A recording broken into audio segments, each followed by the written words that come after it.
हाँ पूछिए।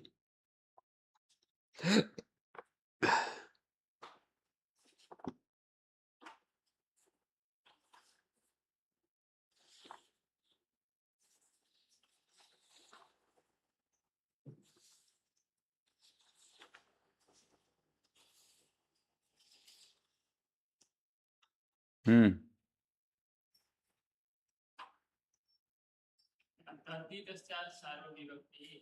हम्म हम्म हम्म हम्म मध्ये मध्ये सर्वे एते ततः प्रभृतयः विभक्त्यर्थ प्रधानः। तत्र ततः यतः तत्र यत्र यानि उदाहरणानि सन्ति तस्य उपरि सर्वे सर्व एते ततः प्रभृतयः एतेषां शब्दानां किं सिद्धया कथं भवन्ति इति पृच्छ्यते। विभक्त्यार्थ प्रधानः तस्य को अर्थः? विभक्त्यर्थ प्रधानस्य अर्थः अत्र यथा तथा सर्वत्र विभक्त्यर्थस्य प्रधानता वर्तते। यतः मनि यस्मात्, ततः मनि तस्मात्, तत्र मनि तस्मिन्, यत्र मनि यस्मिन्, तदा मनि तस्मिन् काले, यदा यस्मिन् काले, सर्वदा सर्वस्मिन् काले, सदा सर्वस्मिन् काले।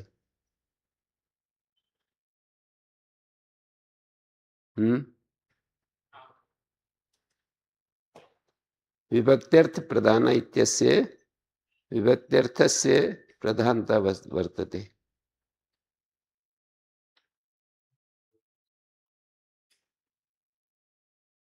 प्रातिपदिकार्थ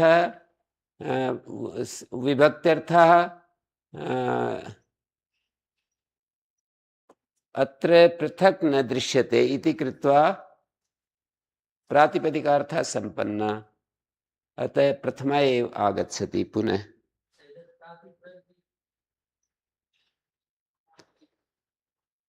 अवयव कार्षण्य वृत्ति सर्वशब्दो अस्ति। सर्व निरवशेषा येषां त्रयाणां वचनानां विभक्ति इति संज्ञा कृता, तानि सर्वाणि यतो नोत्पद्यन्ते। तीन सर्वा निरवशेषा येषां त्रयाणां वचनानां विभक्ति, सु औजस की विभक्ति संज्ञा है ना, तो वे सारे के सारे जिससे उत्पन्न नहीं होते, सु औजस, उनका एक बेशक उत्पन्न हो जाए पर सारे के सारे उत्पन्न नहीं होते। यहाँ पर सर्वा विभक्तिर नोत्पद्यते अस्मात्, संपूर्ण विभक्ति अवयव कार्षण्य वृत्ति है ना, सर्वा विभक्ति जिससे उत्पन्न नहीं होती, एक वचन बेशक उत्पन्न हो जाए, संपूर्ण विभक्ति जिससे उत्पन्न नहीं होती, तो ऐसा यहाँ पर तद्धितश्च सर्वविभक्ति सूत्र में कहा। सर्वाणि यतो नोत्पद्यन्ते, पंचम्यास तसिल, तसिल आएगा पंचमी समर्थात। जैसे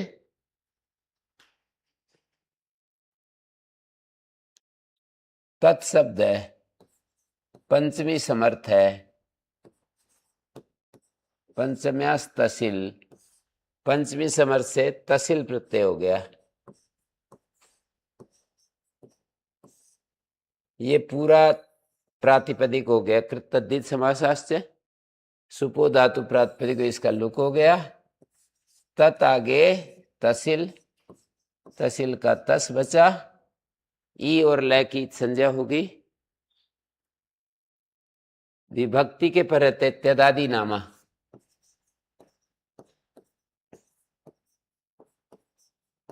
विभक्ति के परे रहते 7 2 101 या 100 कितना, 102।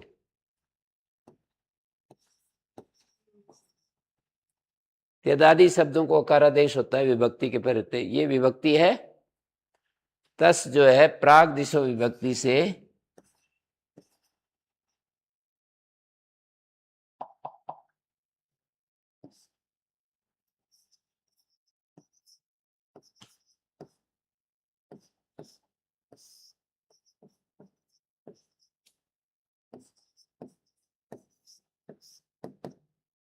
पांच तीन एक प्राग दिशो विभक्ति से ये विभक्ति संज्ञा है इसकी। ये जो तहसील है ना, विभक्ति के पर रहते त्यदादि नामा अकारादेश अलोन्त्यस्य।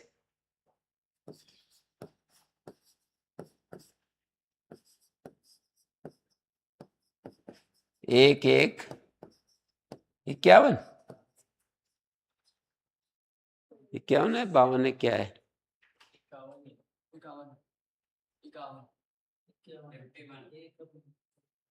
तो अंतिम अल को हो गया ना, फिर इन दोनों का तो गुणे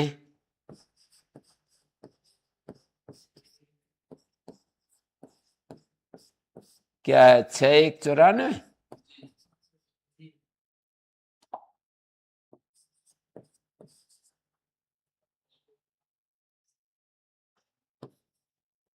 ततस विभक्त्यर्थ प्रधान है ये। अब ये जो अव्यय जो तसिल प्रत्यय पंचमी विभक्ति से आया है ना, ये प्रातिपदिकार्थ बन गया। अब विभक्त्यर्थ जो था वो प्रातिपदिकार्थ का हिस्सा बन गया। तो प्रातिपदिकार्थ मात्र में प्रथमा हो जाती है, तो इससे सु आएगा। इसकी अव्यय संज्ञा अव्ययादाप सुपा।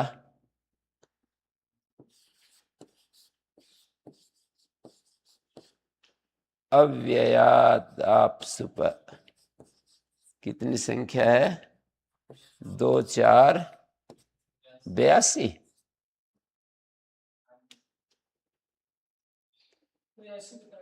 हैं?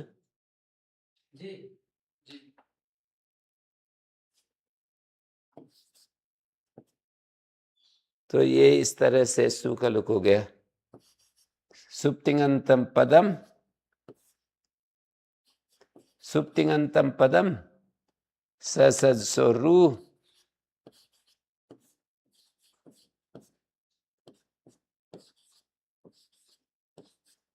खर अवसान और विसर्जनीय विराम अवसानम।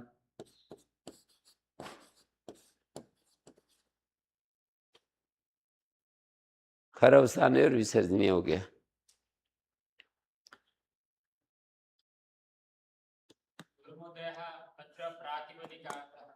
हैं? प्रातिपदिकार्थ ये जो ततस है ना, पंचमी विभक्ति का जो अर्थ है, ये इसके अंदर समाहित हो गया ना, तो इसलिए ये प्रातिपदिकार्थ बन गया। महाभाष्य में आता है प्रातिपदिकार्था संपन्ना इति कृत्वा प्रथमा भविष्यति। दूसरे कई जगह आता है।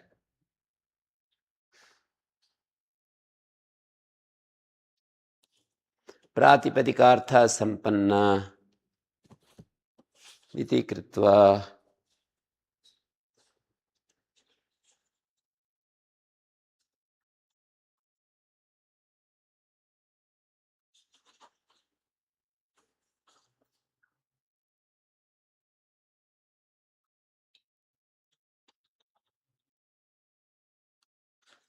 हम्म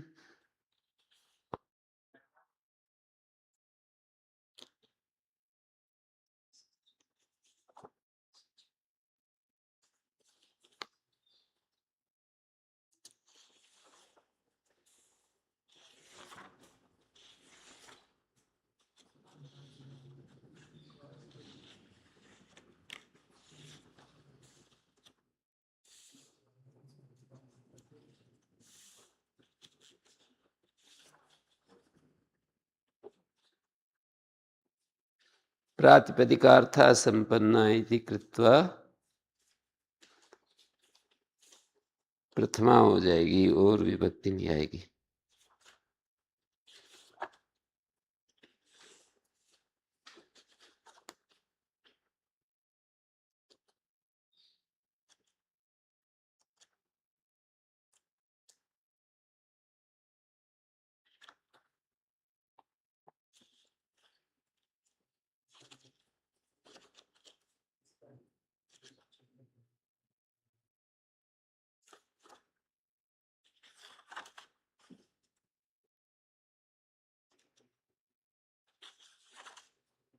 कई जगह आता रहता है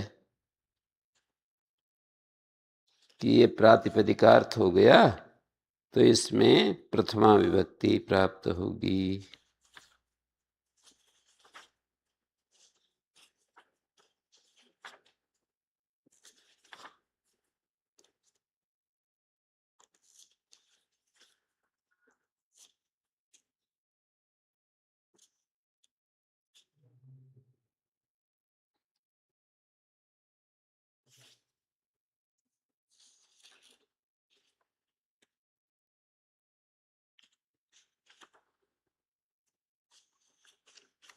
प्रातिपदिकार्थ का हिस्सा हो गया वो जो पंचमी विभक्ति का अर्थ है ना, इसलिए प्रथमा पाएगी। भाई यही दिखाना चाह रहा हूं कि महाभाष्य में भी ये आता है, बाकी तो इसमें कुछ बात नहीं, जो मैंने कहा वही बात है।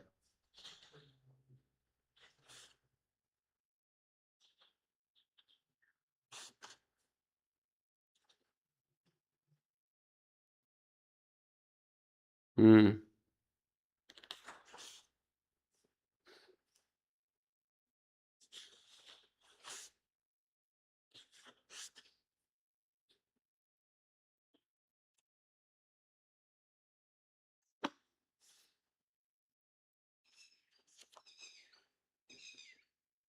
प्रातिपदिकार्थ हो गया तो प्रथमा विभक्ति आएगी। प्रातिपदिकार्थ मात्र में प्रथमा होती है।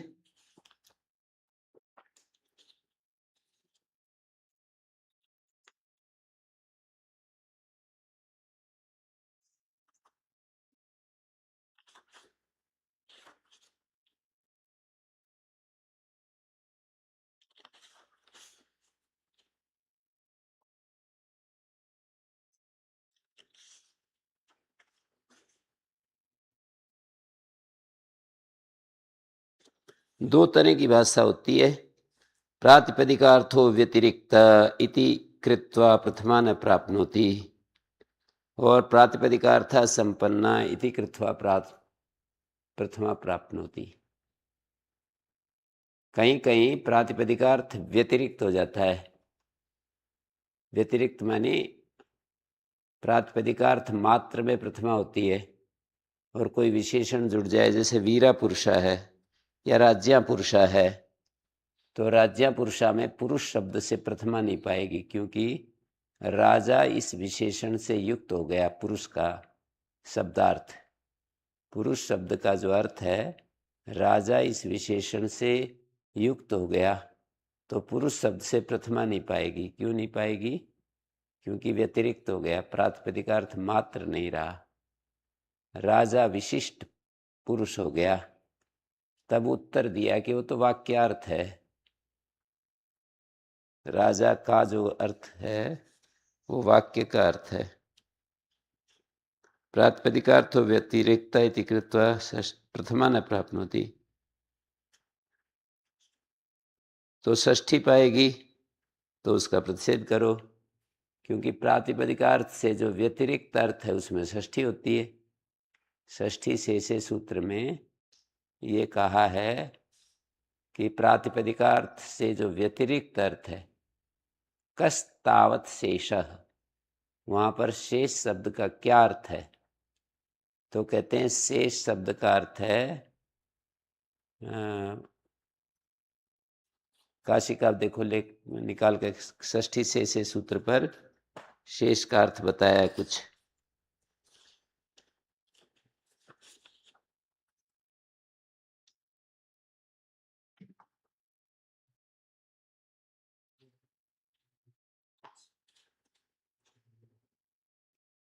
षष्ठी से दूसरे अध्याय के तीसरे पाद का 50 नंबर सूत्र।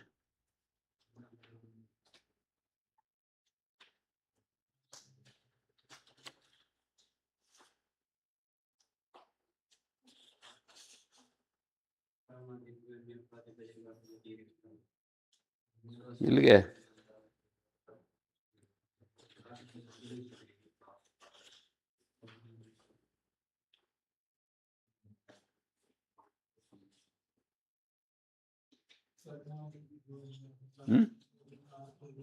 षष्ठी से सूत्र नहीं मिला तो उसमें से देखो ना क्या लिखा है। कर्मादिभ्योन्य, हाँ ये लिखा तो है, मना कर रहे। प्रातिपदिकार्थ व्यतिरिक्त है, कर्मादियों से अन्य, प्रातिपदिकार्थ व्यतिरिक्त। कर्मादियों से जो अन्य है प्रातिपदिकार्थ से व्यतिरिक्त है, वो यहाँ पर शेष लिया गया है। षष्ठी से सूत्र में वो शेष लिया है, उसमें षष्ठी होती है। प्रातिपदिकार्थ से व्यतिरिक्त अर्थ में षष्ठी होती है, और प्रातिपदिकार्थ का ही जो हिस्सा है प्रातिपदिकार्थ से व्यतिरिक्त नहीं है उसमें प्रथमा होती है।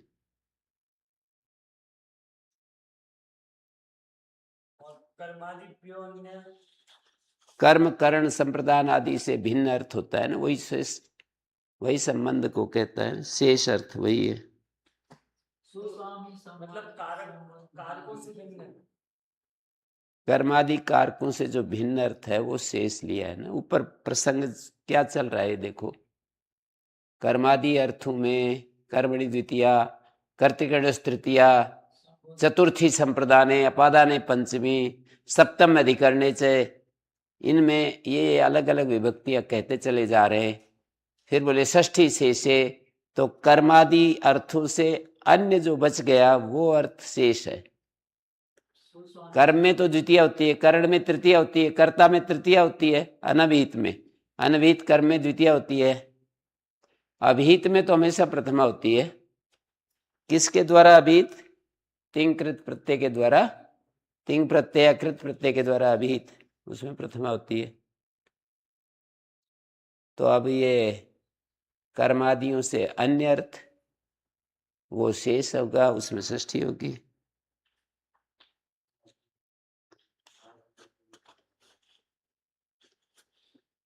कर्मादियों से जो अन्य अर्थ है वो व्यतिरिक्त अर्थ है। कर्मादियों से अन्य और प्रातिपदिकार्थ से व्यतिरिक्त स्वस्वामी संबंध आदि, जैसे राजा का पुरुष, मनुष्य का हाथ, देवदत्त का कंबल, ये सब शेष में आते, कर्मादियों से अलग हैं ये अर्थ हैं। हाँ,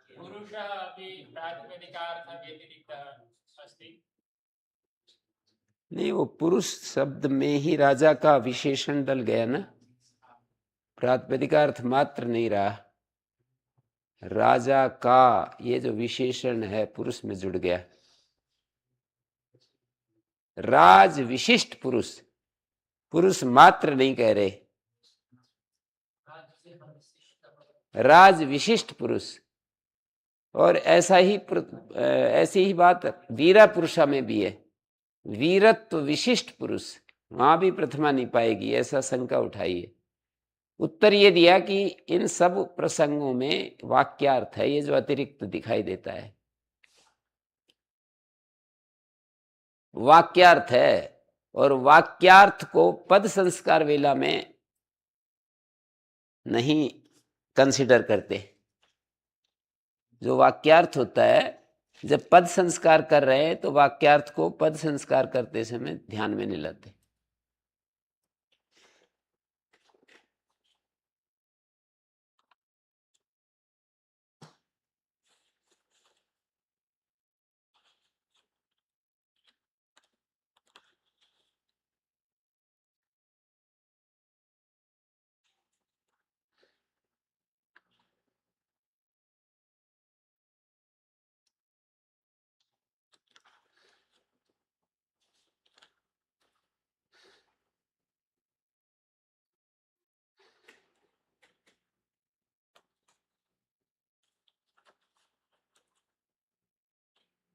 ठीक है, मैं यही बता रहा था कि कहीं तो प्रातिपदिकार्थ व्यतिरिक्त ऐसा आता है, कहीं प्रातिपदिकार्थ संपन्न आता है। विरोधी शब्दों के द्वारा भी अर्थ प्रकट किया जाता है। व्यतिरिक्त का विरोधी है संपन्न। प्रातिपदिकार्थ अलग रहे, प्रातिपदिकार्थ व्यतिरिक्त हो तो प्रथमा नहीं पाती। प्रातिपदिकार्थ संपन्न हो जाए, कोई चीज प्रातिपदिकार्थ का अंग बन जाए तो प्रथमा हो जाती।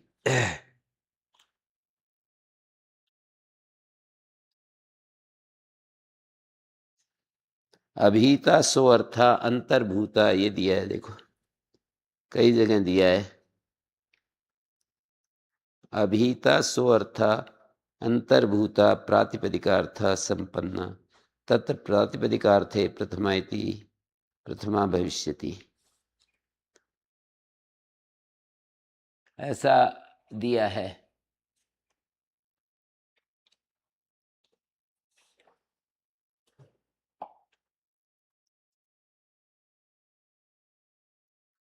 अभीता सो अर्थ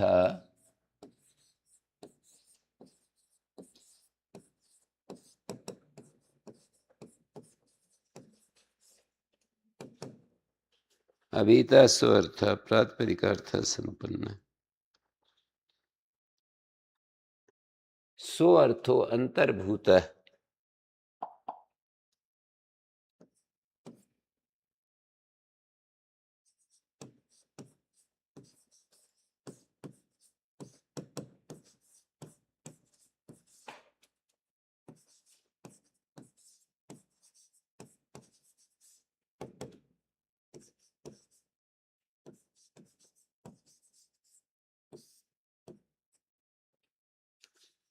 प्रातिपदिकार्थ संपन्न तत्र प्रातिपदिकार्थे प्रथमा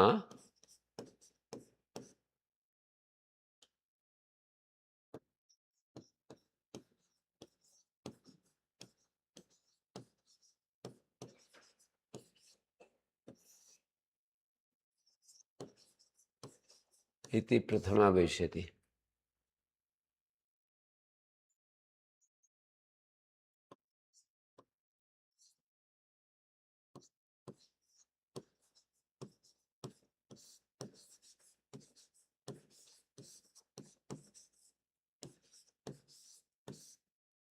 ये महाभाष्य में है।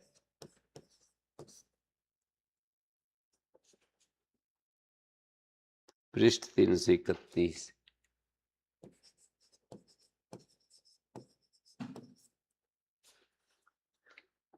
और मैंने कहा 420 और 450 पर भी ये बात है। पृष्ठ 420 और पृष्ठ 450।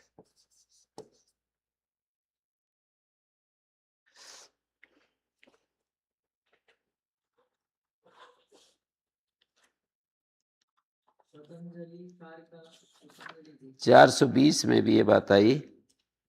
अभिता सो अर्था अंतर्भूता प्रातिपदिकार्थ संपन्ना तत्र प्रातिपदिकार्थे प्रथमा इति प्रथमा भविष्यति। और 450 पर भी है, 3 जगह। 331 और 450। अभीता सो अर्था अंतर्भूता प्रातिपदिकार्थ संपन्ना तत्र प्रातिपदिकार्थे प्रथमा इति प्रथमा भविष्यति।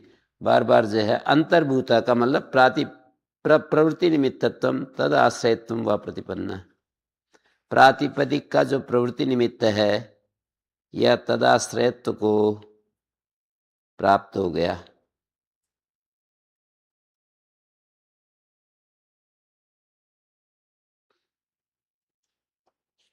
हम्म,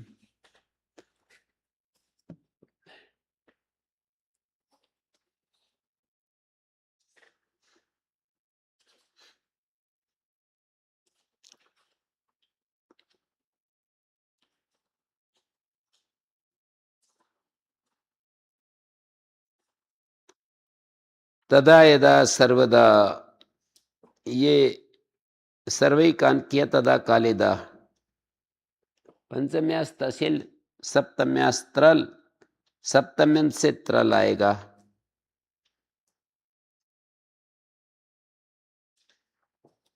सप्तमी समर्थ से त्रल आएगा। बाकी सारे कार्य तो ऐसे ही होंगे। तत् गी त्रल, सप्तम्यास्त्रल,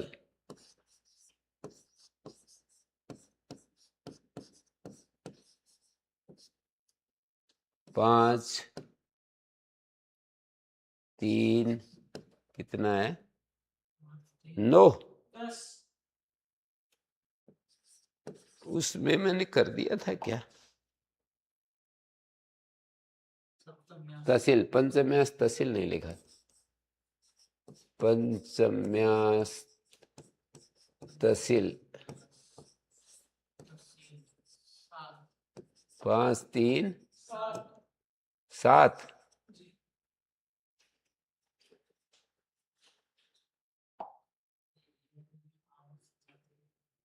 तो इसका पूरे का प्रातिपदिक और इसका लुक हो गया, और तत् को अकारादेश यदादि नामा, पूर्वत सब कार्य हो गए ना।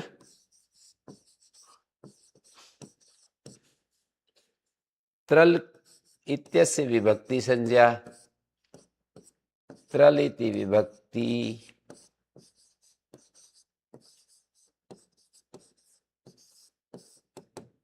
तत्र च अत्वम अकारादेश,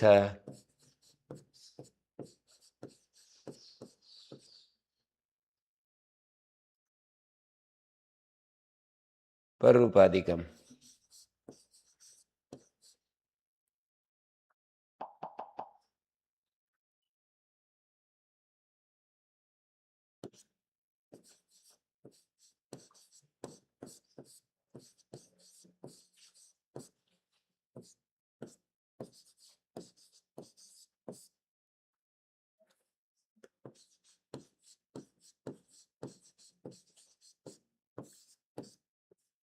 तत्र, इससे सु आएगा, अव्यादाप सुपा,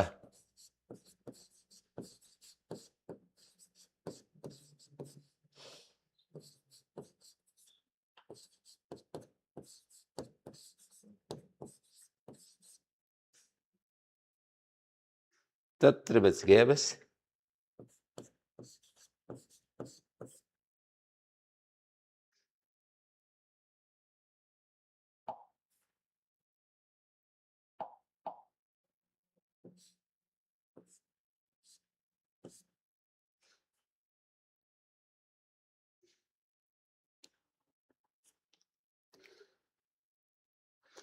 ऐसे ही ये है, सर्वैकान कियत तदा कालेदा, तद यद सर्वदा, तत् यत सर्व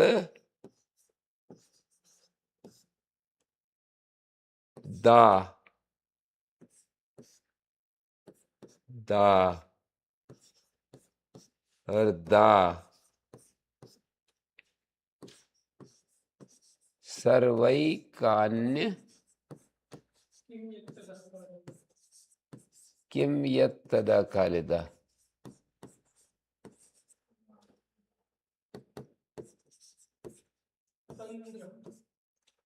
सर्वैकान कियत तदा किं यत तदह कालेदा, 5, 3, 15 है।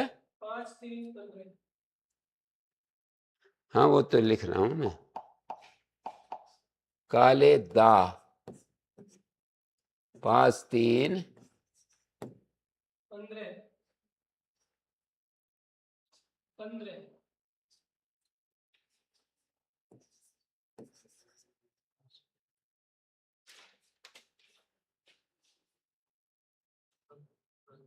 सर्वदा बन गया। विभक्ति के परे अकारादेश,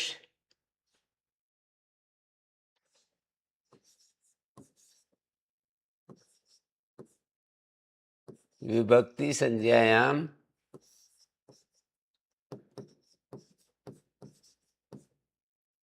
पूर्वत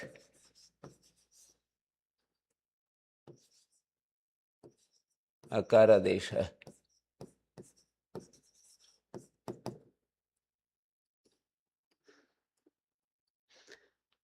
यत्तदा कलादे, ये बन गया बस।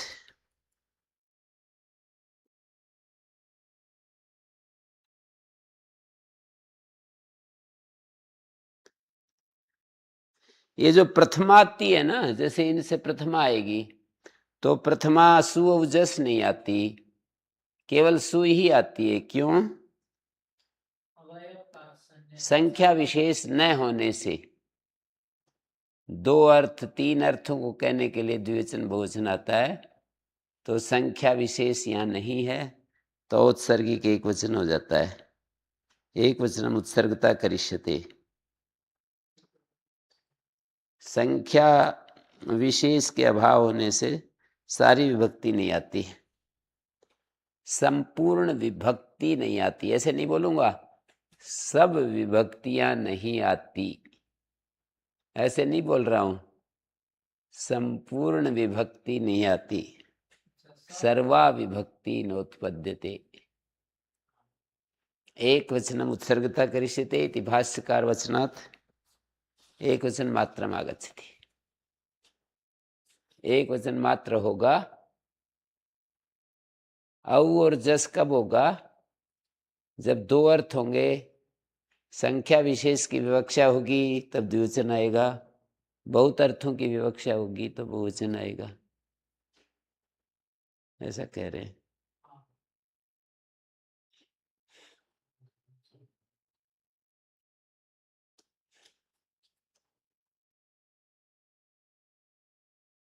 एक बार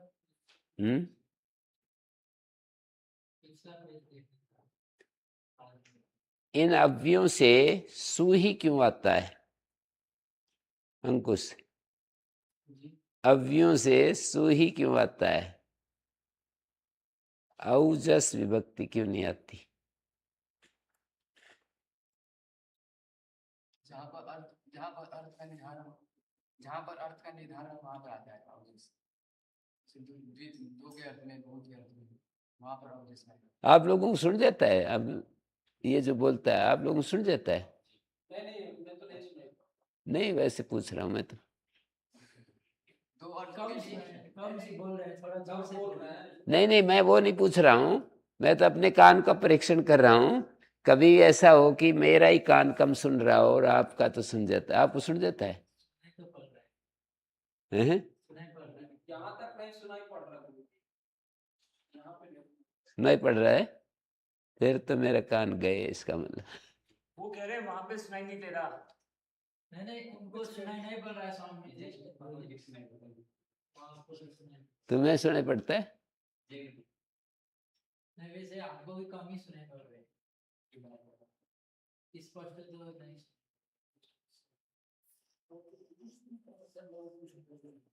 क्या पूछा था? द्वितीय अर्थ की विवक्षा नहीं, यहाँ बहुत द्वितीय और बहुत अर्थ नहीं, द्विवचन और बहुवचन क्यों नहीं आता? क्योंकि यहाँ पर अर्थ निधान नहीं है। द्विवचन बहुवचन क्यों आता? ये जो मैं बोल रहा हूँ वहां तक आवाज जा रही है? हाँ, हमको आ रही है। तो द्विवचन बहुवचन क्यों नहीं आता? मुझे ऐसा लगता है धीरे धीरे जा रही है आवाज। हाँ, थोड़ी धीरे हो जाती है पर तेज कर देते हैं। वहां से तेज कर देंगे तो तेज हो जाएगी। तो द्विवचन बहुवचन क्यों नहीं होता है? इसका अर्थ है कि दो अर्थ जब होते हैं तो द्विवचन होता है, बहुत अर्थ होते हैं तो बहुवचन होता है, और एक वचन तो सब जगह हो जाता है, चाहे दो एक अर्थ हो या ना हो। हैं? एक वचन की स्थिति अलग है, द्विवचन बहुवचन की स्थिति अलग है। एक वचन तो बिना एक अर्थ के भी होता है। तो अव्येभ्या निसंख्येभ्या स्वादया कथम उत्पद्यन्ते इति विशेषः प्रश्न अत्र क्रियते। अव्यय जो होते हैं वो निसंख्य होते हैं, संख्या रहित होते हैं। संख्या रहित है तो सु कैसे आ जाता है? तब ये कहते हैं एक वचनम उत्सर्गता करिष्यते, इस नियम से आ जाता है। या फिर एक उत्तर ये दिया जाता है कि जो सुओजस होते हैं ना, इनमें एक प्रत्यय नियम होता है, एक अर्थ नियम होता है। प्रत्यय नियम होते हैं तो सूत्रार्थ बनता है एक अर्थ में ही एक वचन, दो अर्थों में ही द्विवचन, बहुत अर्थों में ही बहुवचन होता है। ये तो प्रत्यय नियम हुआ। अर्थ के साथ एव जोड़ेंगे ना तो प्रत्यय नियम हो जाएगा। एक अर्थ में ही एक वचन, दो अर्थों में ही द्विवचन, बहुत अर्थों में ही बहुवचन। और जब प्रत्यय के साथ एव जोड़ेंगे तो फिर अर्थ नियम होगा। एक अर्थ में एक वचन ही होता है, ये अर्थ नियम हो गया। दो अर्थों में द्विवचन ही होता है, बहुत अर्थों में बहुवचन ही होता है, ये अर्थ नियम हो गया। एक वचन में एक वचन ही होता है, ये अर्थ नहीं, एक अर्थ में एक वचन ही होता है, ये अर्थ नियम है। एक अर्थ को कहने के लिए एक वचन ही होता है, दो अर्थों को कहने के लिए द्विवचन ही होता है, बहुत अर्थों को कहने के लिए बहुवचन ही होता है। तो अर्थ नियम में ये द्वेकर द्विवचन एक वचन सूत्र का ये अर्थ होगा। अर्थ नियम करेंगे तो एक अर्थ में एक वचन ही होता है, दो अर्थों कहने के लिए द्विवचन ही होता है, बहुत अर्थों कहने के लिए बहुवचन ही होता है। लेकिन प्रत्यय नियम में दो, एक अर्थ में ही एक वचन, दो अर्थों में ही द्विवचन, बहुत अर्थों में ही बहुवचन। यत्र एवकारस् ततो अन्यत्र अवधारणम, एव जहाँ लगाते हैं उससे अन्य का अवधारण होता है। एव का जहाँ प्रयोग करते हैं उससे भिन्न का अवधारण होता है। हैं? अर्थ नियम पक्षे शु अर्थ नियम पक्षे अव्ययात् अपि शु आगन्तुं शक्नोति। अर्थ नियम में प्रत्ययों का नियम नहीं है, इसलिए सु आ जाएगा। प्रत्यय तो खुले हैं, अर्थ नियम में अर्थ ही तो बंधे हैं। जब अर्थ नियम है तो अर्थों का बंधन है प्रत्ययों के साथ, प्रत्ययों का बंधन नहीं है अर्थों के साथ। और प्रत्यय नियम में प्रत्यय बंधे हैं अर्थों के साथ, अर्थ खुले हैं, ऐसा व्यवस्था है। जैसे संबंध में दोनों तरफ से जो है बंधे होते हैं। किसी संबंध में गृहस्थ आश्रम में पति पत्नी के संबंध दोनों तरफ से बंधे हुए हैं, पति पत्नी के साथ बंधी हुई है, पत्नी पति के साथ बंधा हुआ है। लेकिन राजनीति में राजा के साथ प्रजा बंधी हुई है, प्रजा के साथ राजा बंधा हुआ नहीं होता, इसलिए अपना मन मर्जी करता है। उसको जो समझ में आता है ठीक गलत वो करता है। पुत्रों के साथ पिता बंधा होगा तो पुत्र जो चाहते हैं वो करेगा। पुत्र स्वच्छंद हैं, पुत्र पिता बंधा हुआ है पुत्रों के साथ तो पिता को तो वही करना है जो पुत्र चाहते हैं, पर पुत्र उस समय स्वच्छंद हैं। पर पुत्र बंधे हुए हों पिता के साथ तो पिता जो चाहेगा वो पुत्र हों करेंगे, पिता तो स्वच्छंद है। तो ऐसे समझ लेना चाहिए नियमों को। प्रत्यय के साथ अर्थ, अर्थों के साथ यदि प्रत्यय बंधे हुए हैं, प्रत्यय बंधे हुए हैं अर्थों के साथ तो अर्थ खुले रहते हैं, प्रत्यय तो बंधे हैं।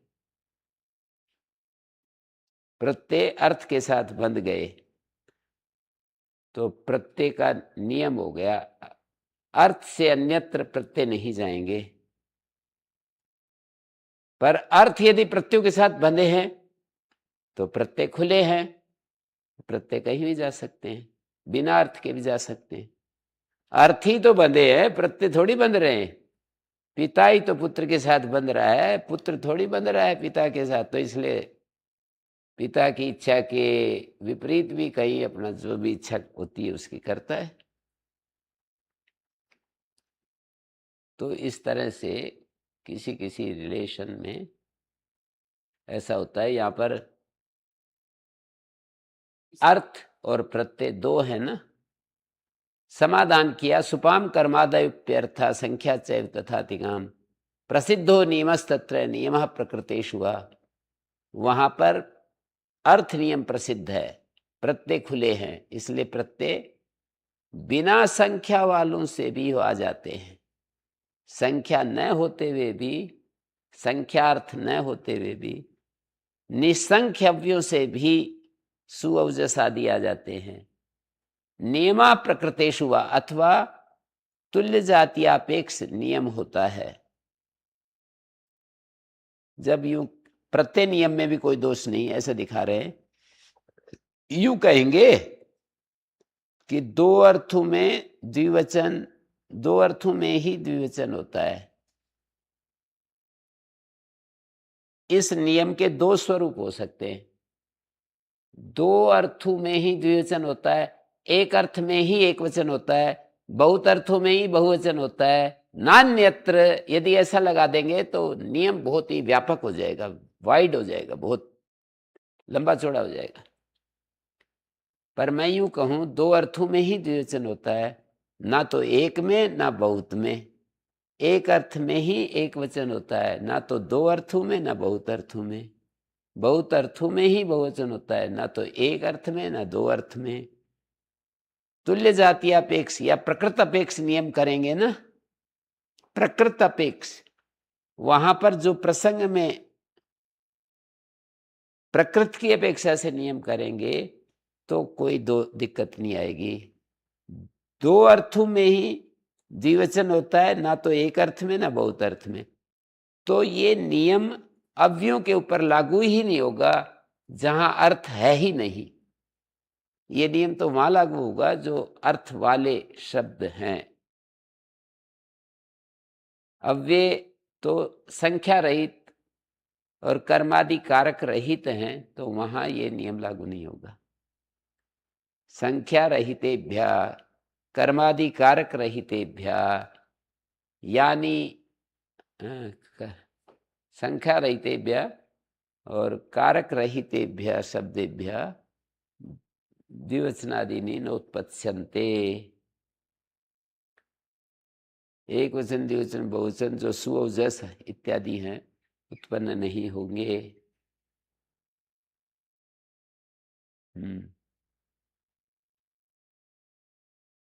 गुरुजी, ऐसा कोई उदाहरण है क्या जहाँ पर जो अर्थ है वो वचन के साथ में बंधा हुआ है पर प्रत्यय प्रत्यय बंधे हुए नहीं है? मतलब प्रत्यय बंधे नहीं है, प्रत्यय बंधे नहीं है, इसका मतलब है कि अर्थ नियम कर रहे हैं हम। आपने वाक्य क्या बोला था? मतलब कुछ उदाहरण चाहिए था ऐसा जहाँ पर हमको दिख रहा हो कि जो ये लौकिक उदाहरण तो दे रहा हूं ना, और ये इसका कोई शब्द का लौकिक उदाहरण दे रहा हूं ना, कि हाँ, जैसे मैं यूं कहूं कि गुरुकुल में ब्रह्मचारी ही रहेंगे, तो गुरुकुल बंद रहा है, गुरुकुल बंद गया है ब्रह्मचारियों के साथ और कोई नहीं रहेगा। गुरुकुल में ही ब्रह्मचारी रहेंगे तो ब्रह्मचारी बंद गए और कहीं नहीं रहेंगे।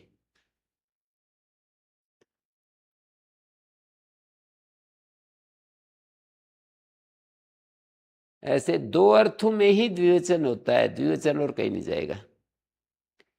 द्विवचन दो अर्थों में द्विवचन ही होता है तो अर्थ बंध गया है द्विवचन के साथ, द्विवचन तो खुला है। द्विवचन किसी से भी हो, माने किसी में भी होता है। हैं? इस जो दूसरे सब अवस्था में द्विवचन हर जगह होता है ऐसा? हाँ, जब प्रत्यय खुले हैं तो कोई भी, प्रत्यय खुले हैं तो कहीं भी आ सकते हैं। तो ये दोनों पक्षों में से ज्यादा बेहतर पक्ष कौन सा है? कौन से विषय में? मतलब ये दो पक्ष हुए ना, जहाँ पर एक जगह तो प्रत्यय बन रहे हैं और एक जगह अर्थ बन रहा है। हाँ नहीं, वो कहा ना प्रसिद्धो नियम, अर्थ नियम प्रसिद्ध है। फिर बोले प्रत्यय नियम में भी दोष नहीं आएगा। क्यों? अर्थ नियम है तो प्रत्यय तो खुले हैं तो अव्यय से भी आ जाएंगे, लेकिन प्रत्यय नियम में भी आ जाएंगे प्रत्यय, एक वचन द्विवचन आदि, एक वचन आ जाएगा कम से कम। क्योंकि ये जो नियम है ये अर्थ वाले उसमें लागू होता है। अर्थ रहित, अर्थ का मतलब संख्या रहित, कारक रहित, संख्या रहित, कारक रहित जो अव्यय हैं वहां पर यह नियम लागू ही नहीं हो सकता, भिन्न जातीयत्वात्, भिन्न जातीय होने से। जैसे मैं यूं कहूं कि गुरुकुल में ब्रह्मचारी ही रहेंगे, तो गाय तो भिन्न जाति है ना, उसका मना थोड़ी कर रहे हैं। गुरुकुल में ब्रह्मचारी ही रहेंगे तो गायों, कोई कहे कि गाय ब्रह्मचारी ही रहेंगे, आपने कहा था गाय कैसे रख रहे हो? तो गाय तो भिन्न जाति होगी ना। तो जो अव्यय होते हैं ये संख्या रहित होते हैं? हाँ बिल्कुल, अच्छा। संख्या रहित होते हैं और कारक रहित भी होते हैं। तो कोई कोई अगर हम कहें कि सु एक वचन को ही कहेगा तो भी हम सु लेकर के आ सकते हैं क्योंकि वो संख्या रहित है। हाँ, सुसंख्या, सुसंख्या रहित है। नहीं सु नहीं, अव्यय। अव्यय हाँ, के साथ में सु लेकर के आ सकते हैं क्योंकि अव्यय संख्या तत्र शब्द है ना, इससे सु नहीं ला सकते, क्योंकि एक अर्थ में ही एक वचन होता है।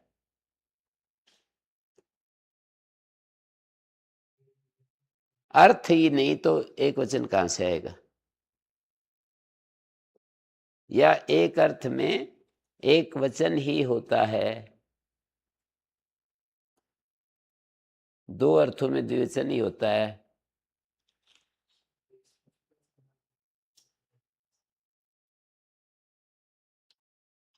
प्रातिपदिकार्थ संपन्न हो गया तो वहां पर एक वचन मुत्सर्गता करिष्यते, इस नियम से एक वचन आ जाएगा। ये जो बनाया है ना एक वचन महाभाष्यकार ने, एक वचन मुत्सर्गता करिष्यते, उससे आ जाएगा। एक वचन बना रखा है, एक वचन मुत्सर्गता करिष्यते, उससे आ जाएगा एक वचन। भाष्यकार ने तद्धितस्य सर्वविभक्ति सूत्र पर ही कह रखा है, एक वचन मुत्सर्गता करिष्यते। हाँ? नहीं आया वो एक वचन, ये वाक्य वाक्य बोल रखा है यहाँ पर। तो इसका हिंदी में मतलब क्या है? उत्सर्गता का मतलब सामान्य रूप से एक वचन को रख लेंगे। उत्सर्ग सामान्य को कहते हैं, एक वचन उत्सर्गता करिष्यते, एक वचन को सामान्य रूप से बना लेंगे कि सब जगह हो जाता है, अर्थ हो या ना हो। अर्थ को कहने के लिए, मतलब संख्या को कहने के लिए एक वचन आता है ना, अरे एक संख्या है नहीं तो क्या करेगा, तो बोले आ जाएगा, संख्या हो ना हो।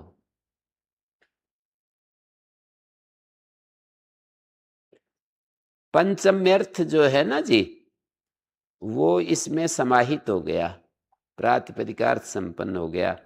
अब प्रातिपदिकार्थ मात्र में प्रथमा हो जाएगी, ऐसे कह रहे हैं।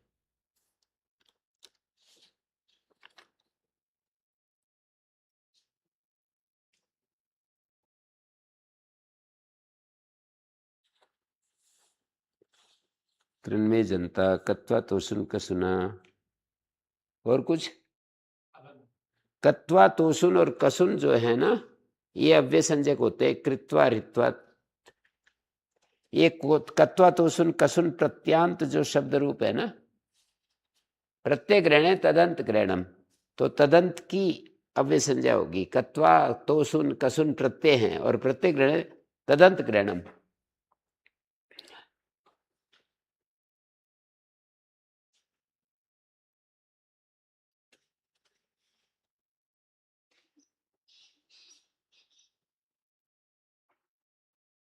यस्मात् प्रत्ययः विहितः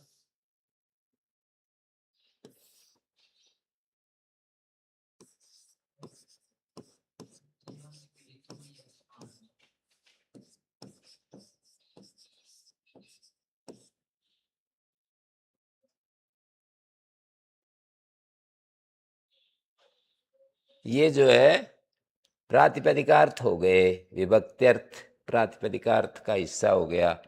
तो तदा सु, यदा सु, सर्वदा सु, फिर ये सुपो धातु प्रातिपदिक है।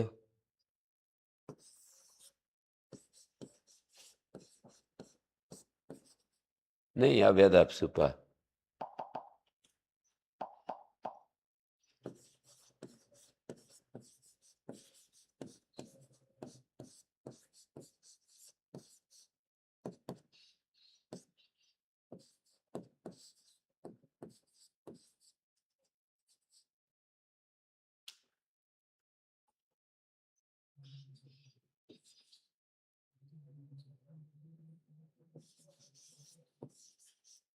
विभक्ति लुक।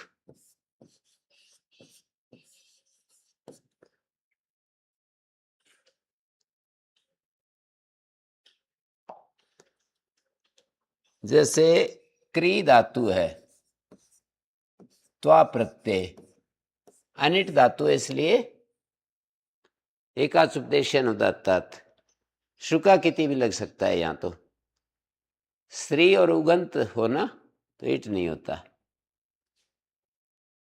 कृत्वा रित्वा।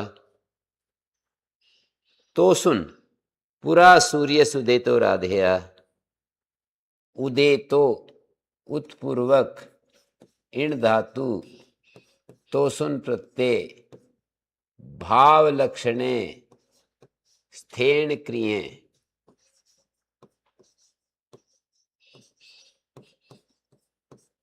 स्थेन स्था धातु इण धातु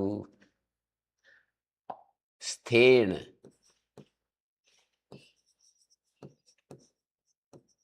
तीन चार कितना देखो 15 16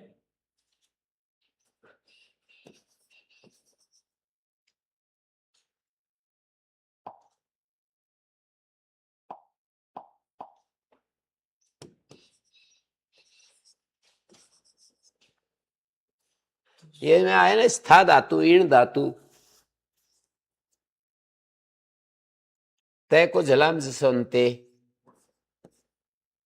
सब जगह झलाम जसवंते तो सूत्र लगता रहता है। तकार को उत के तकार को दकार हो गया है। 8 2 39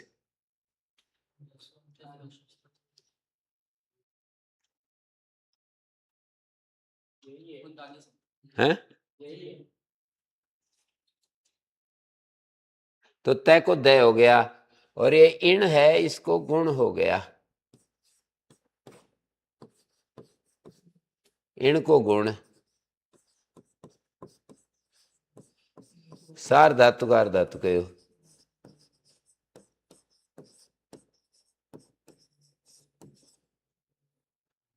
गुण हो गया ए।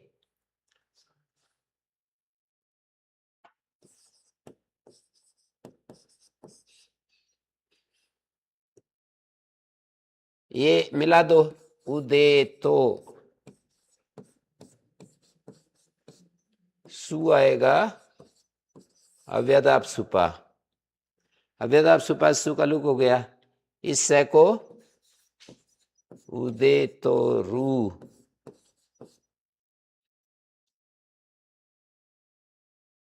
उदे तो राधेया।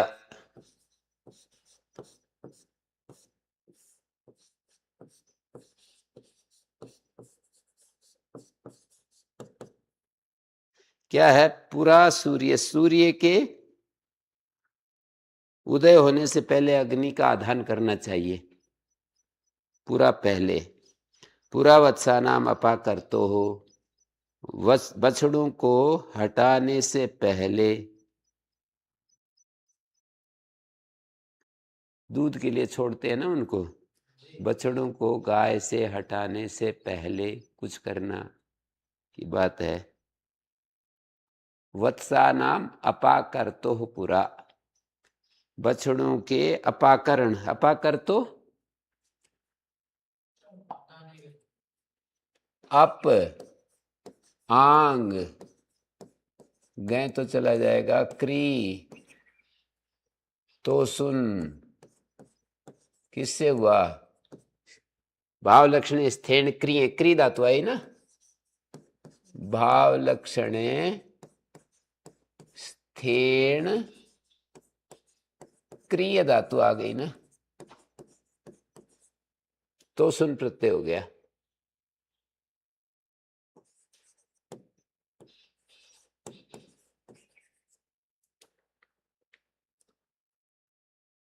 क्री को गुण हो गया कर, तोस, अपा कर तो बन गया। तो ये तो हो गया। अब कसुन प्रत्यय पे बात करें। श्रीपित्र दो कसुन बन गया ना, कर तो, अपा कर तो, इससे को रू आ जाएगा, अपा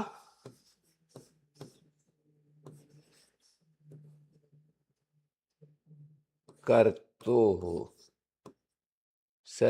रू,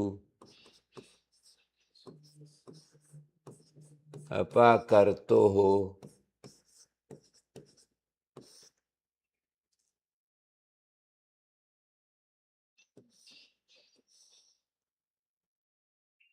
ये कर का रे ऊपर चढ़ गया है, और इस रे को विसर्ग करो या ना तो कर तो विसर्ग है। कसुन, श्रीपित्र दो कसुन, पुरा सूरस विश्रिपो विस्त्रिपन, पुरा जत्रुभ्य आत्रिद, विश्रिप, वी पूर्वक श्रिप धातु, श्रीपित्र दो कसुन, श्रीपी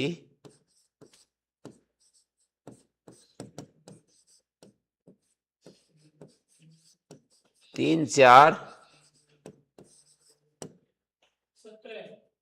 17,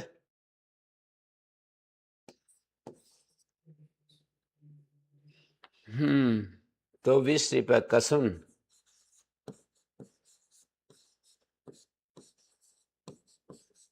अनुबंध लोप करेंगे तो अस बचेगा। क की लसक तदिते उपदेश जन्वासी की न हलंत्यम, अस बचा, और कित होने से गुण नहीं होगा, कित्वाद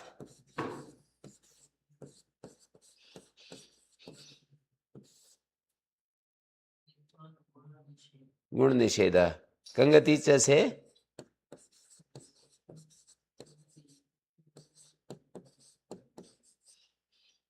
इति गुण निषेधा।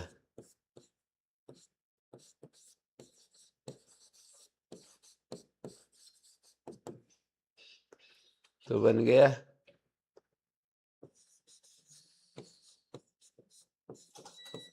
विश्रिपः,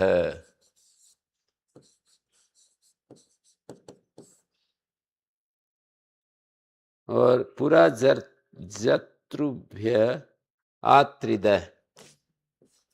आंग पूर्वक त्रिद धातु कसुन आत्रिद,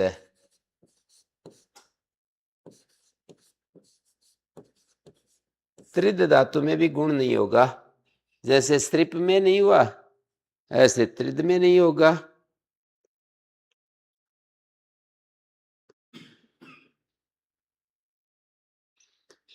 ओम शांति शांति शांति।